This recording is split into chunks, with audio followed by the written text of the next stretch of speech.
Good morning, everyone. So today is Sunday, the 19th of July. We are all gathering this time to do this morning chanting to show our respect and veneration to the Buddha for his kindness and compassion. Today, Sunday, so a few people are coming, and yesterday Javanapanyo was weeding around, cutting and clearing the grass around the cottage that was wildly grown. I wanted to do, but somehow I feel very exhausted until yesterday. It's like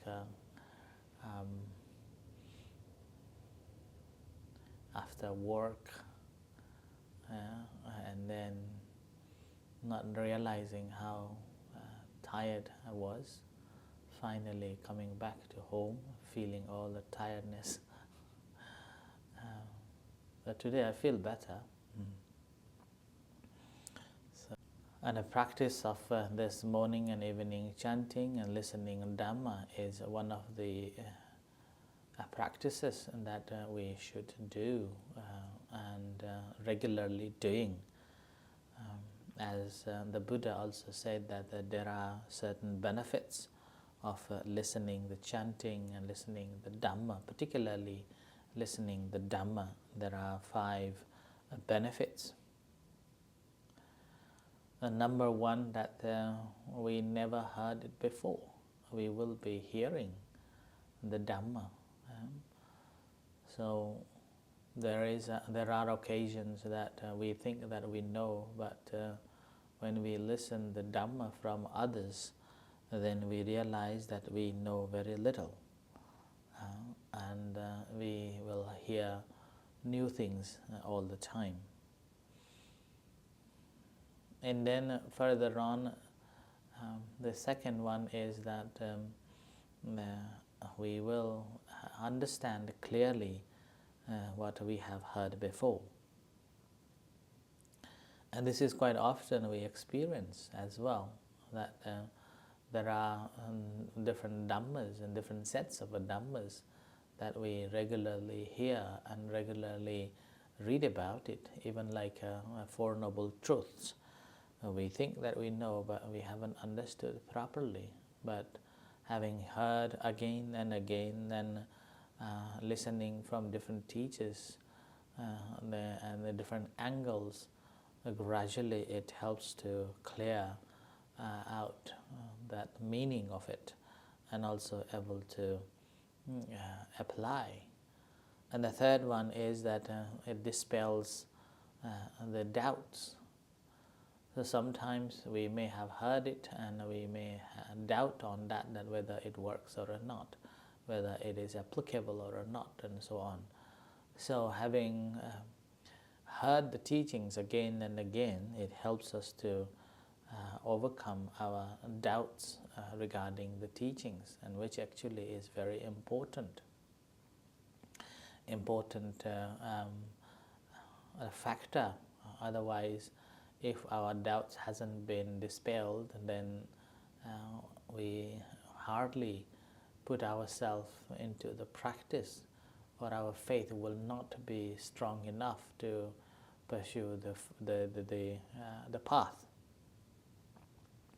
And when we do not pursue the path, obviously our path hasn't been cleared, and we do not have the right view. So that's why the fourth benefit of listening the Dhamma is will give us help us to have the right view. It's called Samma Ditthi, and this is the foundation for the path that we walk towards the liberation. And with that, having the right understanding and having no doubts in the Dhamma, then what happens that our mindset or consciousness or our hearts becomes bright. So we will find happiness, and this happiness is always with us. And this helping, the listening the Dhamma, that's why it helps us to stop ourselves and stop our acting, or stop any unwholesome activities that we normally do. And here not only we are teaching others, but we are practicing ourselves. And not only practicing ourselves not to do any evil deeds and unwholesome activities, we also will be encouraging others to follow, or others to act good conducts or wholesome deeds. And obviously, because of that, we can see that we are free from any doubts, and we are free from any violations, and we are also encouraging others to be free from such actions, then brings the highest attainment in our life. When we discussed about it, the Buddha taught that there are three kinds of people in the world. The first kind of a people, that whether they have heard the Dhamma or not, they will not stop doing things that's bad, and which we can see quite a lot. There are many people that are doing unwholesome activities, harming others, stealing, sexual misconduct, and lying, and drinking, and having parties, and so on.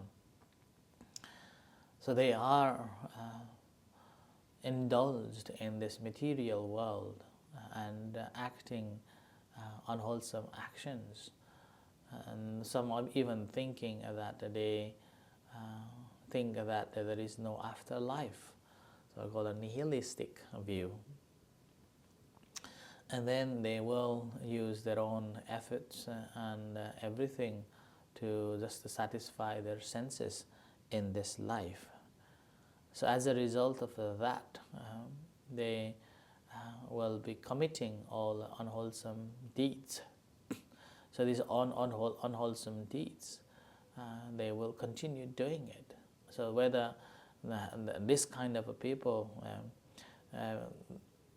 before they heard the Dhamma and even after they heard the Dhamma, like there are many people, those who come to the temple, listen the Dhamma from the monks, and hear the Dhamma that we should not do this, we should not do that, and then they just leave everything behind and go away and doing and committing everything. So that type this is the first type of human beings, people. That's whether they hear the Dhamma or not, they will not stop doing bad things. So that's the first kind. And then second kind of a people, whether they will hear the Dhamma or not, but they will always act in good way and living in all unwholesome activities behind. And this type of a people very limited, because they are naturally good-hearted and naturally a good person. So whether they hear the Dhamma or not, they will be doing things in accordance with the Dhamma or wholesome deeds. So they are born to be like that. And then if they put a little bit of effort to understand the Dhamma, then their action becomes even more powerful, which is the reason why there are certain people, once they come across, they have been doing good things all their life, and then suddenly they come across with the Dhamma and it clicks, and suddenly they change their way of life and never to commit any unwholesome deeds, but to commit the wholesome deeds. So they will be always doing things that's wholesome or a good way, and living in a good manners. And this is the second type of a people. And the third type of a people, that there are a certain group of people that they have to hear the Dhamma. Only then they will stop doing bad things and then doing the good things. So this type of people are quite a lot too, because they do not know what is right and what is wrong. As a result of that, they have to hear the Dhamma, so that they know that what needs to be done and what needs to be avoided, and then in the meantime what needs to be cultivated. And that's a wholesome deed, which is the reason why when the parents, when the children are behaving something bad, and then the parents will always help them to clear their understanding, or even instructing that these things are not good, you should not be doing it. And this is the third type of a people, which is the reason why the Buddha spent 45 years of a teaching, and all our monks and venerable monks and teachers are also teaching people, simply hoping that whatever we haven't understood, whatever we haven't learned about what needs to be done and what needs to be avoided, the reason they teach the Dhamma. That's why when the Buddha, after he had 60 disciples, he said that Charata Pikkave Charikang Bahujana Hitaya Bahujana Sukhaya Lokanukampaya, which means that go forth, Venerable, you have been an arahant now, so you go away and teach the Dhamma for the good and happiness of all the people and even the devas, the celestial beings.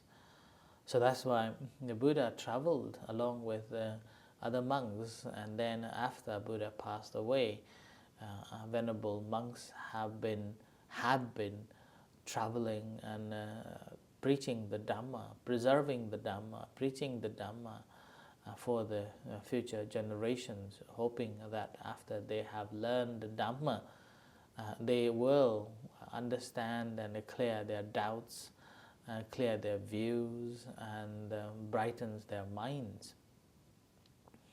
And obviously, throughout this history of 2000 years of the time, we can believe that the monk, not only the monks but also lay disciples have been studying and also have enlightened on this path.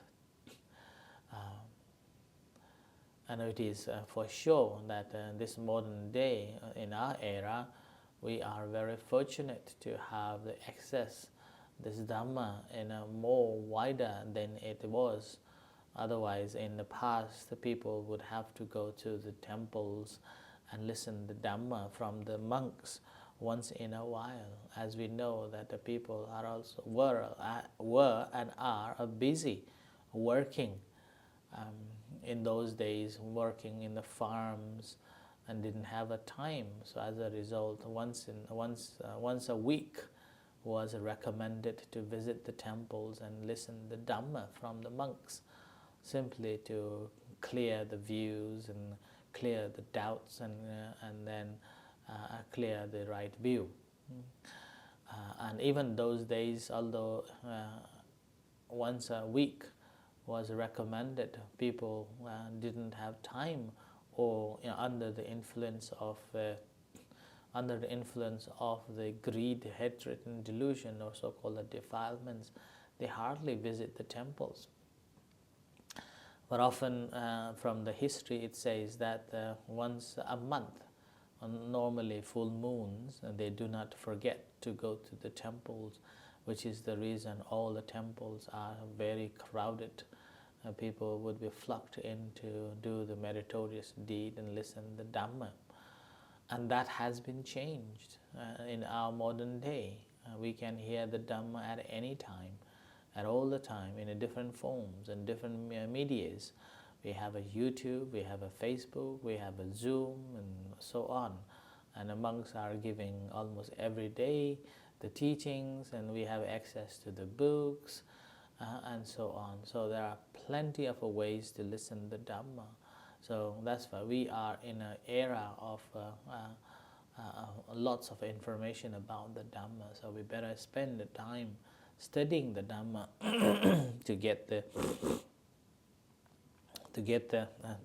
best out of it, so that we can clear our doubts regarding the Dhammas, regarding our life, regarding the teachings, and then strengthening our right view. And with that, strengthening the right view, it brightens our mind, so that we are walking the path towards the liberation. And as we know that walking on this path, working on this samsara is never ending unless we have understood the Dhamma. So this is the reason why we are regularly trying to do this morning and evening chanting and having some reflections, simply to clear our doubts and clear our views, to brighten our self and follow the path that leads to the real happiness. So thinking of the third group of people, which after hearing the Dhamma, they will change from bad to the good. So our intention is in that, and we are trying our best to learn ourselves and then teach. So this is the reason why Buddha always encouraged monks and nuns to give a talk, and then whenever we are listening the talks, sermons, we have to listen very attentively and devotionally with a great appreciation and devotion, so that we will gain further knowledge and understanding the Dhamma and clear our doubts. So I offer this as a reflection for today, and let's do the chanting.